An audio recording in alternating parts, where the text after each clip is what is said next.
ಅಲ್ಲ ಅಕ್ಕ, ದೇವ್ರಂತ ನಿನ್ನಂತ ಆಕಿ ಇದ್ದು ನಮ್ಮನ್ನೆಲ್ಲ ಕಟ್ಕೊಂಡು ಬಂದು ನೀನಿಗೆ ಈ ಮನೆಗೆ ಮೂಲ ಮಾಡಿದ್ನಲ್ಲ, ಅದು ಪಾಪ. ಏನೋ ನೀನೇನೋ ಒಳ್ಳೆಕಿ ಸರಿ, ಇಲ್ಲಾಂದ್ರ ನಮ್ಮ ಗತಿ ಏನಾಗ್ತಿತ್ತು? ನನಗೇನೋ ನಿನ್ನ ಶಾಪನೇ ಆತುಗ ಮೂಲ ವ್ಯಾಧಿಯಾಗಿ ತಟ್ಟೈತಿ ಅನ್ನಿಸ್ತೈತಿ. ಜೊತೆಗೆ ಇದು ಇಲ್ಲಿಗೆ ನಿಲ್ಲಂಗಿಲ್ಲ ಅನ್ನಿಸ್ತೈತಿ. ಹಂಗನ್ಬಾರ್ದು. ಅವ್ರೇನೇ ಮಾಡಿದ್ರು ನಮ್ಮ ದೇವ್ರು ನಮ್ಮನ್ನ ಚೆನ್ನಾಗಿ ನೋಡ್ಕೊಬೇಕು. ತನಿಗೋಸ್ಕರ ಬೇರೆಯವ್ರಿಗೆ ಕಷ್ಟ ಕೊಡೋರ್ನ ದೇವ್ರು ಅನ್ನಕ್ಕಾಗಲ್ಲ.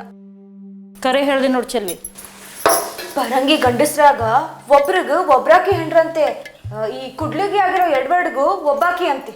ಅಲ್ಲ, ಅಂಥ ಪರದೇಶ ಕಡೆ ಒಂದೊಂದು ಕಟ್ಕೊಂಡು ಸುಮ್ಮನಾಗವ. ಇನ್ನು ನಮ್ಮವಕ್ಕೆ ಏನಾಗದೆ ಅಂತೀನಿ. ಕಟ್ಕೋಬೇಕಂದ್ರ ಮೊದಲು ಬಿಡ್ಬೇಕಂತ. ಆತ ಬಿಟ್ಟ ಮೇಲೆ ಆಕಿ ಬ್ಯಾರತನ್ ಮದ್ವೆ ಆಗ್ಬೋದಂತ. ಇವೆಲ್ಲ ಇಲ್ಲ ಆಗ ಮಾತಲ್ ಬಿಡು. ಆಗೋ ಮಾತೇ ಇಲ್ಲ.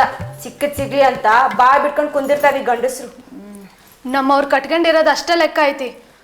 ಇಟ್ಕೊಂಡಿರೋದು ಲೆಕ್ಕ ಮಾಡಿದ್ರ ಎಷ್ಟಾಕ್ಕವೋ ಏನೋ.